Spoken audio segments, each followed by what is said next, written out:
Welcome to video 5 in our EU Cyber Reselience Act awareness series. In this session, we'll break down what the CRA actually expects from your products, not just at the point of sale, but across their entire lifecycle. We'll walk through the core security requirements, as defined in Annex 1 of the CRA. The CRA introduces a full lifecycle model for cybersecurity. It sets expectations across 4 key stages: design and development, manufacturing and supply, placing the product on the market, post-market support and maintenance. In short, cybersecurity isn't something you apply at the end. It must be embedded from the very beginning and maintained through the product's entire life. The core obligations of the CRA are listed in Annex 1. These requirements apply to all products with digital elements. They include risk-based security controls, secure default configurations, minimizing attack surfaces, protecting data and communication integrity, ensuring that updates can be applied safely and securely. These principles must be built into the product's architecture and supported through its operation and maintenance. During design and development, manufacturers must implement secure coding and engineering practices. You must take steps to avoid known vulnerabilities, such as those found in public vulnerability databases like CVE. Secure architectures should ensure software integrity, restrict access to what's necessary, and follow least privilege principles. If the foundation isn't secure, nothing that follows will be. In the manufacturing and supply phase, physical and firmware security become critical. Products must be protected from tampering, especially during production or transit. Every component, especially software, should be traceable. This is key for vulnerability management later.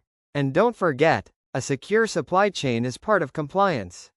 You are responsible for the integrity of your components and third-party software. Before a product reaches the EU market, it must go through a conformity assessment, as described in Annex 8.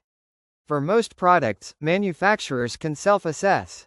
For critical products, a notified body may be required. You must also prepare a declaration of conformity, apply the CE marking, and ensure that end users receive proper security instructions. This includes explaining update mechanisms, password settings, and any user-managed security features. Once a product is released, your responsibilities continue. You must monitor for vulnerabilities and cybersecurity incidents. If a vulnerability is being actively exploited, you must report it to ENISA and national CSIRTs within 24 hours. If a major security incident occurs, you have 72 hours to report it. In addition, you must release security updates in a timely manner, and support your product for a reasonable period after it's sold. The CRA reinforces the principle of secure by default. This means your product must ship with security features already turned on, such as password protection, encrypted communication, and firewalls. If a user wants to lower those protections, like turning off updates or disabling access controls, they must do so deliberately and clearly. In other words, security must never be disabled by default, and users shouldn't be left exposed unless they actively choose to reduce protection. Let's wrap up with a few key takeaways. First, the CRA expects you to manage security across the entire product lifecycle. Second, Annex 1 defines the minimum cybersecurity controls, and these are mandatory for compliance. Third, your obligations go beyond coding. You'll need to provide proper documentation, conduct assessments, mark products with CE, and inform users. Fourth, products must be secure by design and by default. Weak configurations or open attack surfaces are no longer tolerated. And finally, compliance doesn't stop at launch. Ongoing monitoring, patching, and vulnerability reporting are part of your responsibilities.